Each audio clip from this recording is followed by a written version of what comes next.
Welcome back, brothers and sisters. I am Braden. This is Langley Outdoors Academy, the place where we not only talk about what's going on in the gun world, but also how we're going to fix it together. And what we're going to cover right now, I think, is the green shoots of something positive against one of the most egregious infringements upon our rights across the board, red flag laws. Because something just happened in Tennessee which we have not seen yet. Everything is going to be linked in the description box below, and I cannot wait to hear what you guys think about this one. And please share this out because it shows what we're doing is working. And if you are new or you're a returning viewer, please consider hitting that like button, subscribing to the channel, and making sure you turn that notification bell on. We need as many people as we can to get into the fold with us, to share this information out and pass the blessing of the Second Amendment along to the next generation. And thank you so much in advance for your consideration.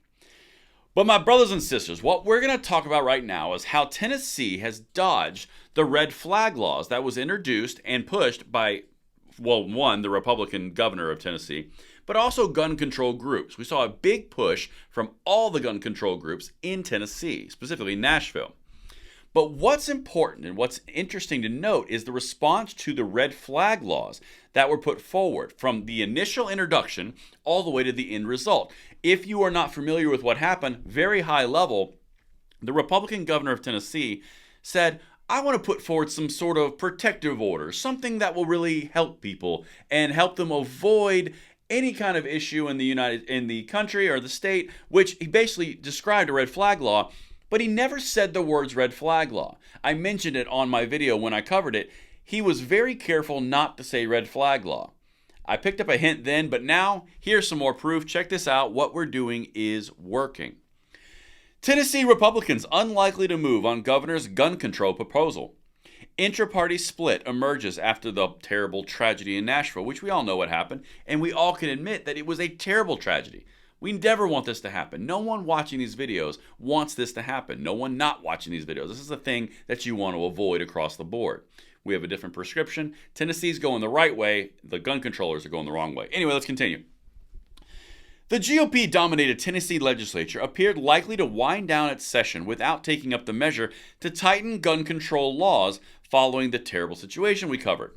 Despite a late plea by Republican Governor Bill Lee. Now, they're talking about red flag laws, but listen to this, because this is the important piece, and this is where it starts to shift. The narrative is going in our direction. I need to hear you on this in the comments. Tell me if you see the same thing I do. Mr. Lee backed a proposal that would allow police to ask a civil court judge to remove firearms from people who were at risk of hurting themselves or others. That's a red flag law. In California, New York, they call it an extreme risk protection order. It's the same thing, but listen. As of Thursday evening, the legislation supported by Mr. Lee hadn't been attached to existing bills, and it hadn't come up for discussion in any committees. The legislature is expected to adjourn Friday, legislators and aides said. So it's dead in the water.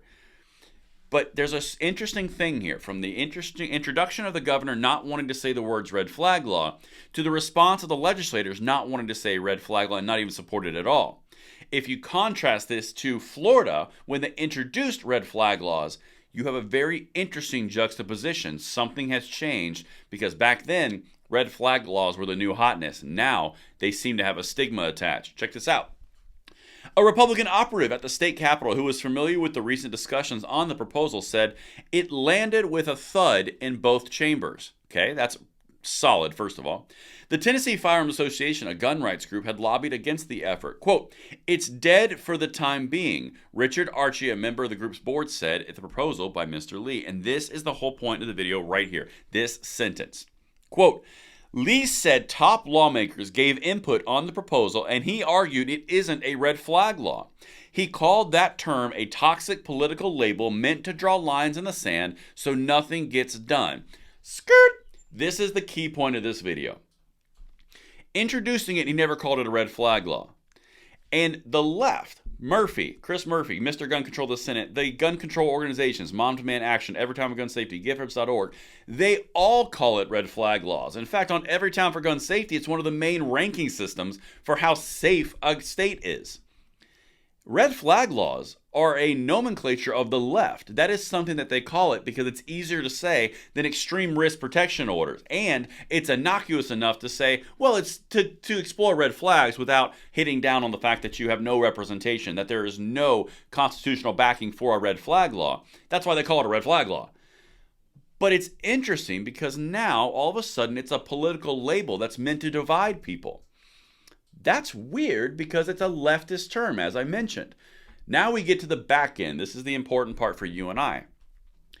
If in Tennessee, the Republican response to red flag laws is that it's a negative term, it's a non-starter, that means the word is spreading that red flag laws are unconstitutional, they are egregious. If they have a toxic label put on them, that means that people are starting to recognize what they are. Like I said, in Florida, when the red flag law was passed after the tragedy in, you know what I'm talking about, in that area, that entire thing was new at that point in time. Republicans signed on to it. Now they're working to reverse those things. Red flag laws have gotten a bad rap, and my bottom dollar, I bet you money you're going to start to see a rebranding pretty soon, because if it's this toxic, that means we're being effective, but it also means they're going to have a rebranding campaign just like they do with assault weapons, military style weapons, weapons of war, all the things that they constantly change up on you through their focus groups.